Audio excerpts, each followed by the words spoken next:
are struggling with. Cancer is the second leading cause of death in this country, leaving over 500,000 families each and every year without mothers, fathers, or children. But there's some good news. Canadian research team has come up with DCA. They believe it's a cheap and simple drug that kills almost all cancers. You heard that right. The real story is you can't have it. Not because it's unsafe, but because your blood's going to shoot out of your eyes, because it doesn't make any money. You and I know there's big money to be made when pharmaceutical companies develop new life-saving drugs. But the gravy train doesn't last for long. After investing millions and millions of dollars into research and to the development of a new drug, companies only have a few years to make their money back, plus a profit, before their patent expires, and competing companies can make a generic form of the same drug. So, back to this Canadian team and DCA. They're working out of the University of Alberta in Edmonton, Canada, and scientists have tested DCA on human cells cultured outside the body. They found that it killed lung, breast, and brain cancer cells, but not healthy cells. Got it? That's revolutionary. This is bordering on a cancer miracle. Tumors in lab rats that were deliberately infected with human cancer also shrank drastically when they were given DCA. So, where's the problem? Well, since DCA has no patent, that means it can be made generically from day one. No exclusivity equals no value. You know, I heard that today and I thought, you know, once in a while, maybe capitalism needs to be reminded of the value of human life. Dr. Evangelos Mikalakis, he is one of the leading researchers working on DCA out of the University of Alberta. Doctor, am I overstating this? Do you believe this is a cure for many cancers? I'm not sure I would call it a miracle, Glenn. It's a very promising advance, but there have been a lot of miracles in medicine, in lab animals and in test tubes that never translate into miracles in actual human beings. Okay, now so there are a lot of reasons to be optimistic about it. Can you do these studies, and how long will it take?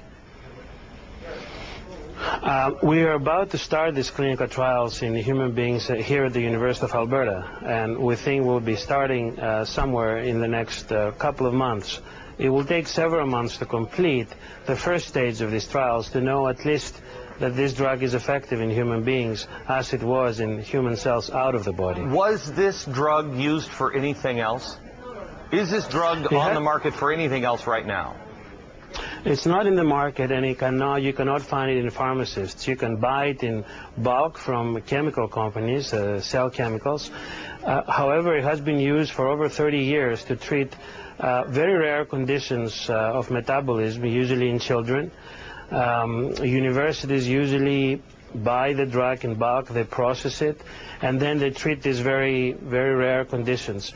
We know that it's relatively well tolerated. There are some mild toxicities in these patients, but of course we don't know how patients with cancer will react to that. So this is something you could buy at a chemical company. There are going to be people who read about this, like I did today. If I had cancer, I got to tell you, I'm not waiting the 2 years for the human trial.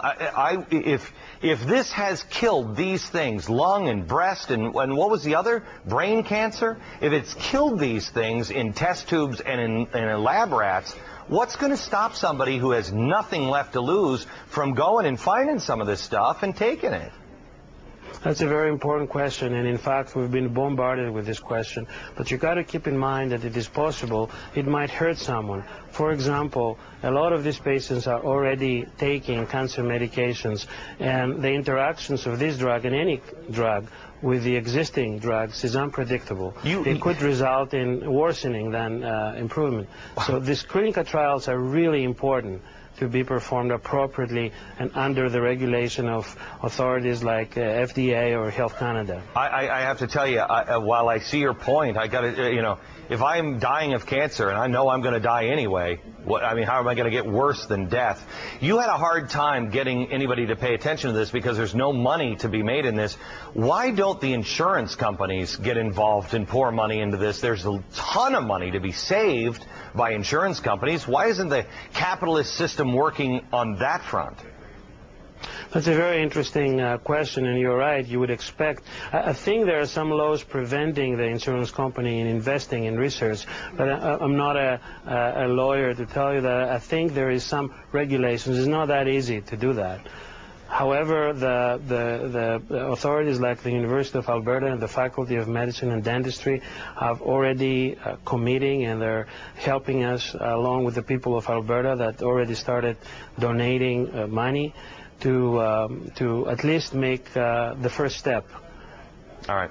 Doctor, thank you very much. That is the real story tonight. If you'd like to find out about this story, or you'd like to tell us about another real story of your own, please click on to www.glennbeck.com.